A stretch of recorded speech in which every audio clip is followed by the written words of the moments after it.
So good morning guys. तो चलिए start करते हैं आज के यानी कि 18 दिसंबर के इंपॉर्टेंट करंट अफेयर्स को। तो इस प्रश्न में आपसे पूछ रहे हैं, अभी हाल ही में किसे international institute for the unification of private law की गवर्निंग काउंसिल के लिए चुना गया? तो आंसर होगा उमा शेखर को। तो ये उमा शेखर ये पहली भारतीय महिला बन गई हैं जिनका चुनाव international institute for the unification of private law की गवर्निंग काउंसिल के लिए किया गया है और इसकी गवर्निंग काउंसिल में ये पहली भारतीय महिला बन गई हैं। तो अब गवर्निंग काउंसिल में भारत 4 सालों तक यानी कि 2024 से लेकर 2028 तक सदस्य रहेगा। बात करें ये जो संस्था है इसका मुख्यालय आपको कहाँ मिलेगा? रोम, इटली में। इसमें सदस्य देश कितने हैं? 65 हैं।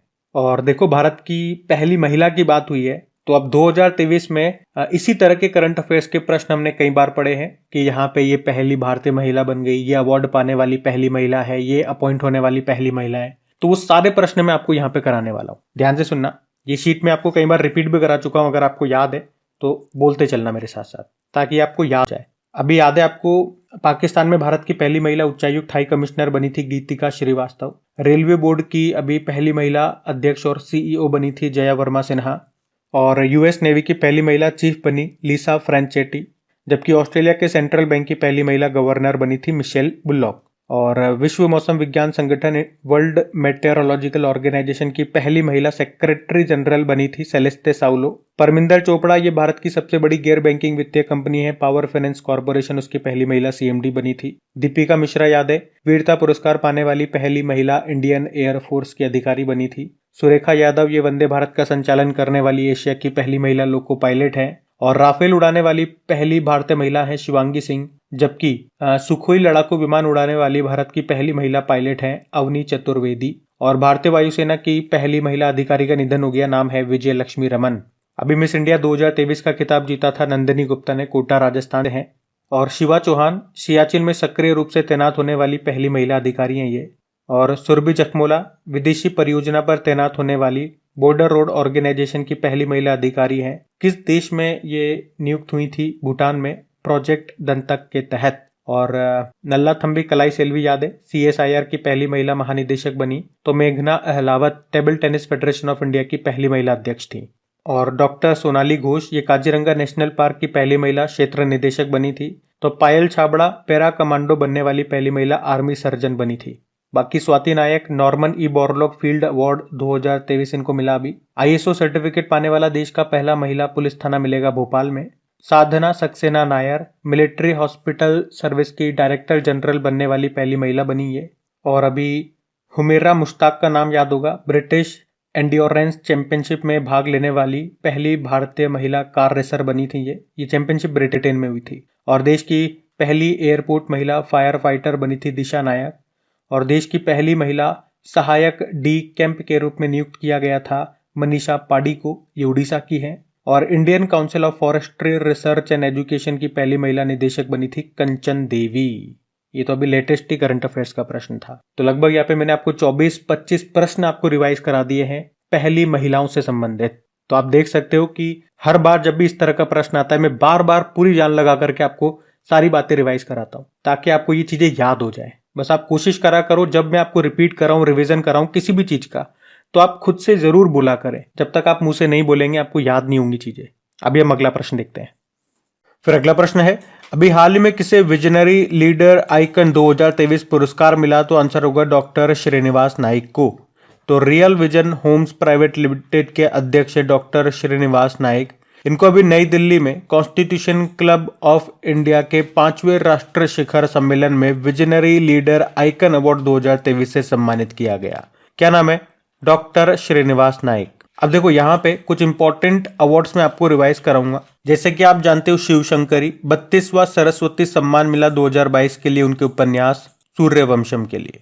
वहीं पुष्पा भारती अभी हमने पढ़ा था 33वां व्यास सम्मान मिला 2023 के लिए उनके कृति उनके उपन्यास यादें यादें और यादें के लिए।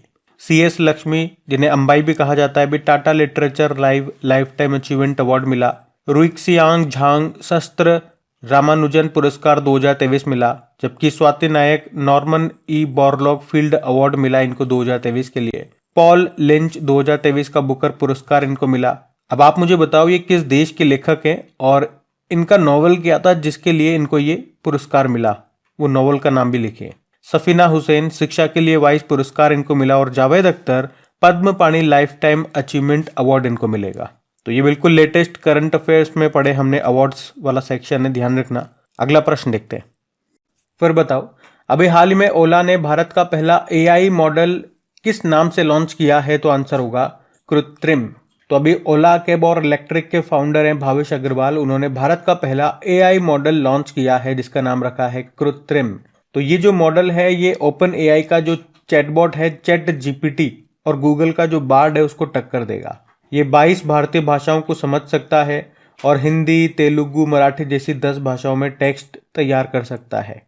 तो याद रखना, इसे भारत के पहले फुल स्टैक एआई के रूप में कैटेगराइज किया गया है। नाम है कृत्रिम। अब एक बार फिर आर्टिफिशियल इंटेलिजेंस से संबंधित हम क्या करेंगे, 2023 में जितने भी प्रश्न आपने पढ़े हैं वो एक बार फिर से हम रिवाइज करेंगे। तो जैसे आपसे पूछा कि भारत ने विश्व के पहले एआई संचालित एंटी ड्रोन सिस्टम को लॉन्च किया, नाम बताओ। इंद्रजाल। खुफिया जानकारी एकत्र करने के लिए एआई आधारित ओरोन विमान को किसने लॉन्च किया था? इजराइल ने। अभी ग्लोबल इंडिया एआई 2023 समिट हुआ भारत में। भारत का पहला एआई स्कूल कहाँ पे लॉन्च किया गया? तिरुअनंतपुरम केरल में, जिसका नाम है शांतिगिरी विद्या भवन।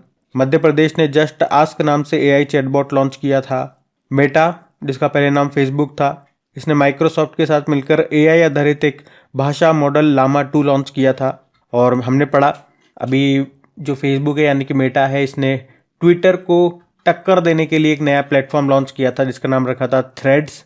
और ट्विटर आप जानते हो एलन मस्क ने खरीद लिया इसको और इसका नया नाम क्या हो गया? एक्स हो गया। और किस राज्य ने एआई आधारित न्यूज एंकर लीसा को लॉन्च किया? उड़ीसा ने।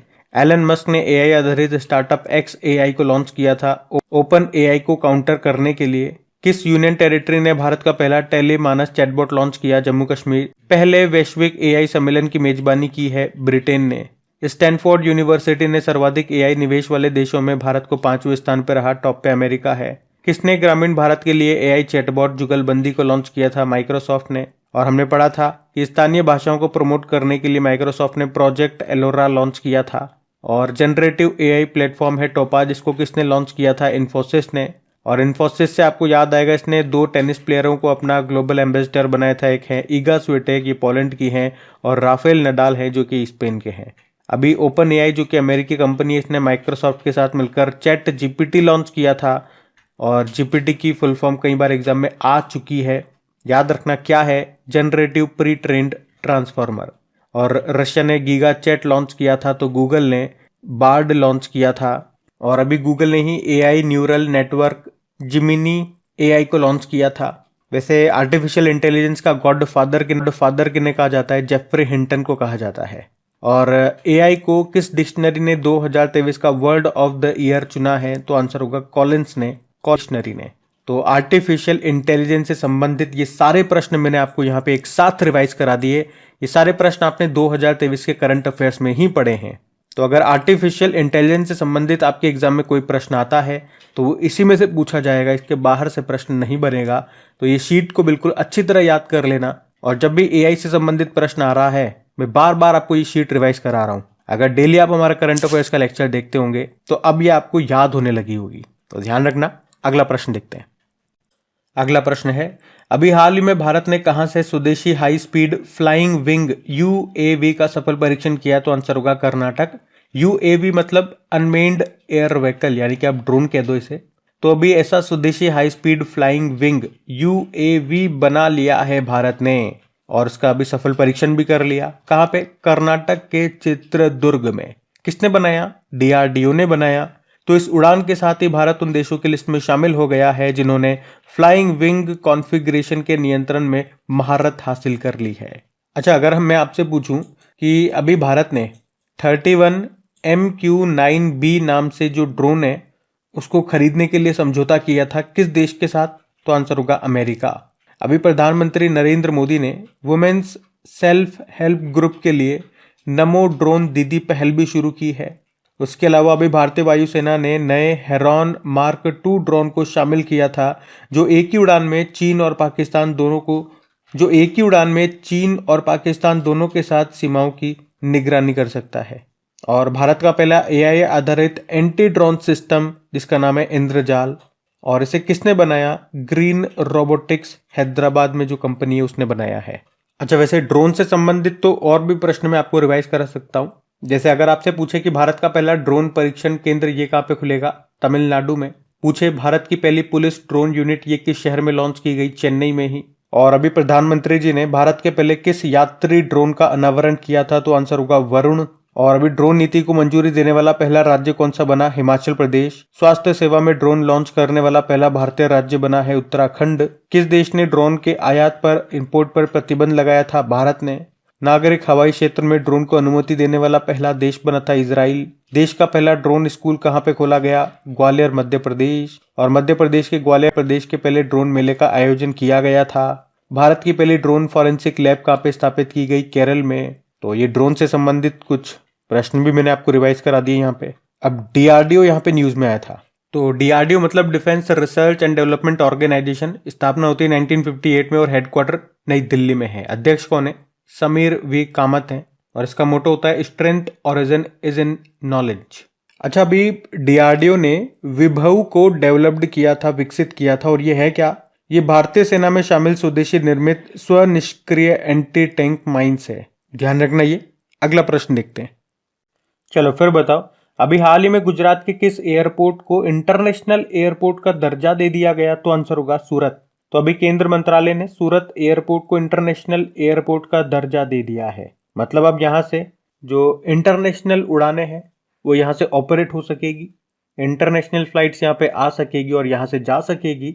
और आप कह सकते हो यहाँ से एयर इंडिया ये पहले इंटरनेशनल फ्लाइट शुरू करेगा। अच्छा, पहले हम सूरत की बात करते हैं। सूरत, इसे डायमंड सिटी कहते हैं। और आपको याद होगा अभी सूरत डायमंड बोर्स बिल्डिंग ये दुनिया का सबसे बड़ा कार्यालय भवन बना था जहाँ पे डायमंड की पॉलिश होती है।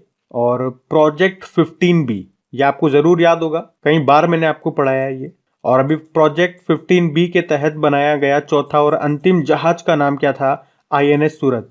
और मैंने आपको ये भी बताया था कि ये गुजरात के किसी भी शहर के नाम पर रखा गया पहला युद्धपोत है, वॉरशिप है। और अभी मुझे आप में से किसी एक स्टूडेंट ने बताया था बिहार एसआई का उनका एग्जाम हुआ था, वहां पे इसी से संबंधित एक प्रश्न पूछा गया था। वैसे मुझे टाइम मिला नहीं, मैंने आप लोगों का पेपर देखा नहीं, लेकिन आप लोगों के कमेंट के अनुसार अभी उड़ीसा में जो एग्जाम हुआ, बिहार एसआई का भी 17 तारीख को एग्जाम हुआ, MPPCS प्री का जो एग्जाम हुआ वहां पे आप लोगों ने बताया कि अच्छा पेपर गया, करंट अफेयर्स के काफी क्वेश्चन फंसे अपने यहाँ से। मैं एग्जैक्ट डेटा तो नहीं बता पाऊंगा कि कितने प्रश्न आए और कितने अपने यहाँ से बैठे, वो तो आप लोग मुझे बताएंगे कमेंट करके। बाकी अगर मुझे समय मिलता है तो मैं भी आपको बताऊंगा। लेकिन अगर आप क्रिक एग्जाम चैनल पे डेली करंट अफेयर्स पढ़ते हैं, कोई क्लास मिस नहीं करते हैं, तो फिर आपको करंट अफेयर्स में दिक्कत नहीं आएगी। अच्छा, वैसे एयरपोर्ट वाला प्रश्न ही है तो मैं आपसे पूछता हूँ कुछ इंपॉर्टेंट एयरपोर्ट्स हैं। जैसे कि आपको याद होगा, एक तो औरंगाबाद हवाई अड्डा, इसका नाम संभाजी महाराज एयरपोर्ट कर दिया गया। अयोध्या एयरपोर्ट का नाम मर्यादा पुरुषोत्तम श्री राम के नाम पे रख दिया गया। और आप मुझे बताओ कि गोपीनाथ बारदोलई एयरपोर्ट कहाँ पर है? तो ये तो आप बता सकते हो। आधुनिक असम का संस्थापक कहा जाता है, तो आंसर असम हो जाएगा। जयप्रकाश नारायण इंटरनेशनल एयरपोर्ट कहाँ पर है? पटना में है। वीर सावरकर एयरपोर्ट मिलेगा आपको अंडमान निकोबार में। सुभाष चंद्र बोस जी के नाम पे एयरपोर्ट मिलेगा आपको कोलकाता में। डॉक्टर भीमराव अंबेडकर जी के नाम पे एयरपोर्ट मिलेगा आपको नागपुर में। लाल बहादुर शास्त्री एयरपोर्ट आपको मिलेगा बनारस में, या वाराणसी बोल दो। चौधरी चरण सिंह एयरपोर्ट आपको मिलेगा लखनऊ में। बिरसा मुंडा जी के नाम पे एयरपोर्ट आपको मिलेगा रांची में। लेकिन इनके नाम पे अगर स्टेडियम ढूंढोगे आप तो वो आपको मिलेगा उड़ीसा में, जो कि भारत का सबसे बड़ा हॉकी स्टेडियम है, उड़ीसा के राउरकेला में आपको मिलेगा। अभी हरियाणा का जो हिसार एयरपोर्ट है उसका नाम महाराज अग्रसेन के नाम पे रख दिया गया। और कोचीन इंटरनेशनल एयरपोर्ट आपको बताइए, सौर ऊर्जा से संचालित होने वाला विश्व का पहला एयरपोर्ट बना था ये। तो ध्यान रखना ये सब। और वैसे हमारे एविएशन मंत्री कौन है? ज्योतिरादित्य सिंधिया है। और इनके पास एक और मंत्रालय है, कौन सा? स्टील मंत्रालय। तो ध्यान रखना ये सब। अगला प्रश्न देखते हैं। फिर बताओ, हाल ही में किसे रॉयल सोसाइटी ऑफ केमिस्ट्री द्वारा शिक्षा के लिए न्योहोम पुरस्कार प्राप्त करने के लिए चुना गया? तो आंसर होगा सविता लाडेज। तो Homi Bhabha centre for science education की प्रोफेसर है सविता लाडेज। इनको रॉयल सोसाइटी के द्वारा शिक्षा के लिए न्योहोम पुरस्कार से सम्मानित किया गया है। उन्हें रसायन विज्ञान शिक्षा को आगे बढ़ाने में महत्वपूर्ण योगदान देने के लिए ये सम्मान दिया गया। अब कुछ और इंपॉर्टेंट अवार्ड्स मैं आपको यहाँ पे रिवाइज कराऊंगा। जैसे कि अभी अंतर्राष्ट्रीय मातृभाषा पुरस्कार मिला डॉक्टर महेंद्र कुमार मिश्रा को। 2023 का मार्कोनी पुरस्कार, जिसे दूरसंचार का नोबेल पुरस्कार कहते हैं, ये मिला हरि बालकृष्णन को। 2023 का प्रित्जकर पुरस्कार मिला सर डेविड एलन चिपरफील्ड को। 32वां व्यास सम्मान आपने कहा था डॉक्टर ज्ञान चतुर्वेदी को मिला था, उनके उपन्यास पागलखाना के लिए। और अभी 33वां भी मिल चुका है, पुष्पा जी को मिला है यादें यादें और यादें के लिए। 2022 का सरस्वती सम्मान मिला था शिव शंकरी को, उनके उपन्यास सूर्यवंशम के लिए। 2023 का एबेल पुरस्कार मिला लुइस कैफरेली को। अंतरराष्ट्रीय बुकर पुरस्कार 2023 जीता जॉर्जी गॉस्पोडिनोव ने, ये बुल्गारिया के लेखक के, उनके उपन्यास का नाम है टाइम शेल्टर। लोकमान्य तिलक पुरस्कार अभी मिला था नरेंद्र मोदी जी को। रेमन मैग्सेसे पुरस्कार 2023 का मिला रवि कन्नन को। गवर्नर ऑफ द ईयर 2023 चुने गए थे आरबीआई के गवर्नर शक्तिकांत दास। और वन्य जीव संरक्षण पुरस्कार 2023 जीता आलिया मीर ने, ये जम्मू कश्मीर की है। तो लगभग 11 इंपॉर्टेंट अवार्ड्स मैंने यहाँ पे अभी आपको रिवाइज करा दिए, ये भी ध्यान में रखना। अगला प्रश्न देखते हैं। फिर बताओ, अभी हाल ही में जारी हुरुन की टॉप 100 अंडर 30 सूची में टॉप पर कौन है? तो आंसर होगा कैवल्य बोहरा और आदित्य पालीचा। तो हुरुन इंडिया ने पहली बार ये टॉप 100 अंडर 30 की लिस्ट जारी की है। मतलब सबसे ज्यादा कमाई करने वाले टॉप 100 ऐसे व्यक्ति जिनकी उम्र 30 साल से कम है। तो इस लिस्ट में टॉप पर है आदित्य पालीचा और कैवल्य बोहरा। ये दोनों जेप्टो स्टार्टअप के संस्थापक हैं। कैवल्य बोहरा ये मात्र 21 साल के हैं, तो आदित्य पालीचा ये 22 साल के हैं। अच्छा, जेप्टो से आपको कुछ याद आएगा, हमने पढ़ा था करंट अफेयर्स में इसके बारे में कि 2023 का पहला भारतीय यूनिकॉर्न बना अभी जेप्टो। यूनिकॉर्न किसे कहते हैं? ऐसा स्टार्टअप जिसकी मार्केट वैल्यू $1 बिलियन या उससे ज्यादा हो चुकी हो, उसे यूनिकॉर्न कहा जाता है। और अभी कुछ समय पहले हुरुन ने इंडिया फिलेंथ्रोपी लिस्ट 2023 को जारी किया था। फिलेंथ्रोपी यानी कि इसमें जो दानवीर कर्ता होते हैं उनकी लिस्ट होती है ये। तो इस लिस्ट में टॉप पे रहे थे HCL के फाउंडर शिव नादर। अगला प्रश्न देखते हैं।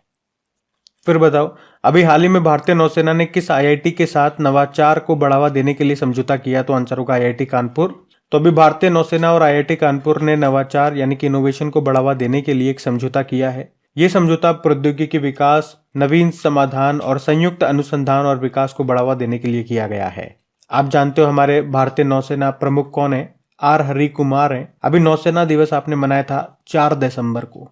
और आईआईटी कानपुर से तो आपको बता दूं कि अभी इसने साइबर सुरक्षा कौशल कार्यक्रम शुरू किया था। बाकी आईआईटी मद्रास ये काफी न्यूज में है अभी। एक तो याद रखना, इसने भारत के बाहर पहला परिसर खोला है। कहाँ पे? अफ्रीकी देश है तंजानिया, तंजानिया के जांजीबार में, जिसकी पहली महिला निदेशक बनाई है कौन? प्रीति अगलायम।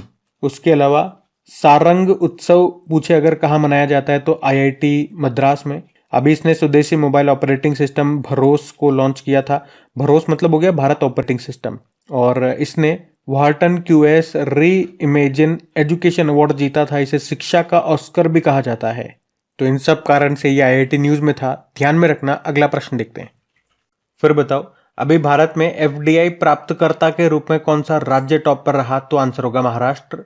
तो महाराष्ट्र ये एफडीआई फॉरेन डायरेक्ट इन्वेस्टमेंट प्राप्तकर्ता के रूप में देश में फिर से टॉप पे रहा है। अभी महाराष्ट्र के उद्योग मंत्री हैं उदय सामंत। उन्होंने कहा कि राज्य ने पिछले 3 महीनों में 28,868 करोड़ रुपए का एफडीआई प्राप्त किया। एफडीआई मैंने आपको बताया कई बार, मतलब अगर कोई विदेशी कोई कंपनी है या कोई भी विदेशी इंडिविजुअल अगर भारत में आकर के इन्वेस्ट करता है तो उसे कहा जाता है फॉरेन डायरेक्ट इन्वेस्टमेंट।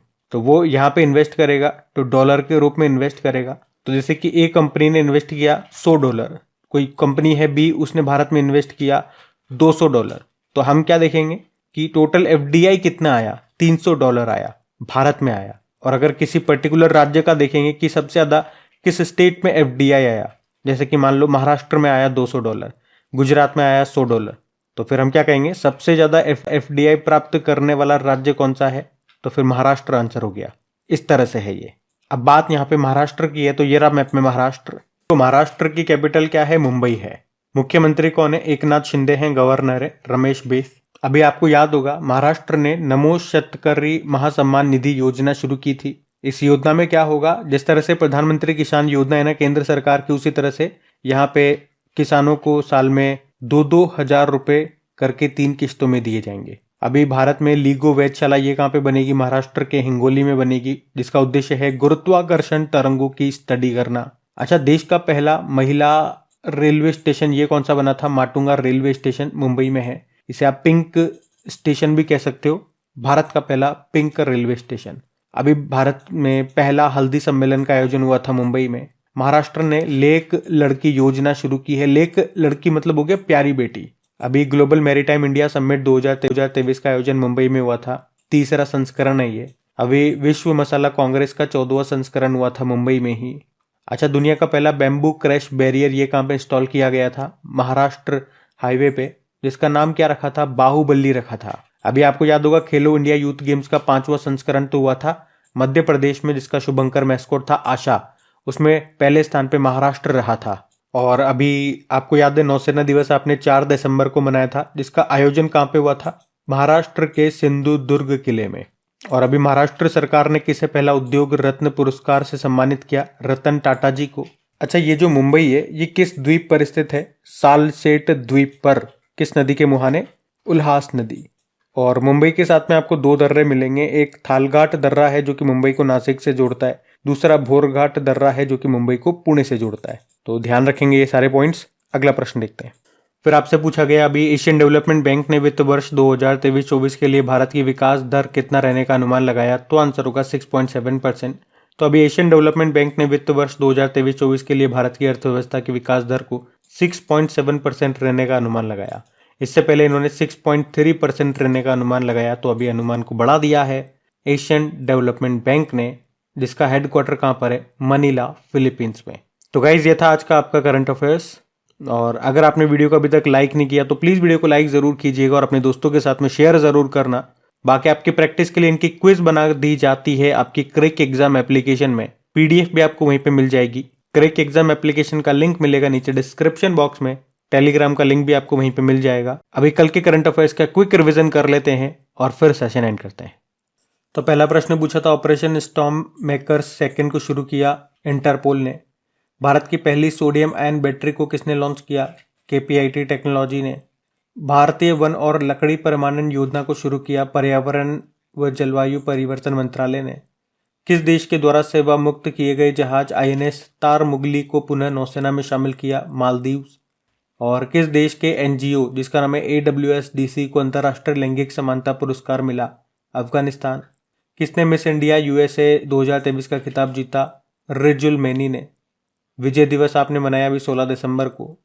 फिर पूछा BCCI के द्वारा सेवानिवृत्त की गई नंबर 7 की जर्सी का संबंध किससे है? महेंद्र सिंह धोनी से।